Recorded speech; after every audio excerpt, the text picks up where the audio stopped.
আসসালামু আলাইকুম। আজ আমরা চলে এলাম ক্যান্টিং আইল্যান্ড। আজকে দেখবেন ক্যান্টিং আইল্যান্ড। পৃথিবীটা লাগে এত সুন্দর, সে কোন রূপকারে সাজালো এ চরাচর, এসে কোন রূপকারে সাজালো এ চরাচর।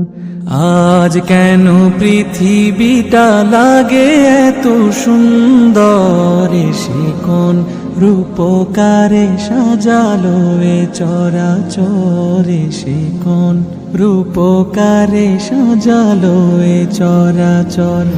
আজ কেন পৃথিবীটা লাগে এত সুন্দর, এসে কোন রূপকারে সাজালো এ চরাচর, এসে কোন রূপকারে সাজালো এ চরাচর। চারিদিকে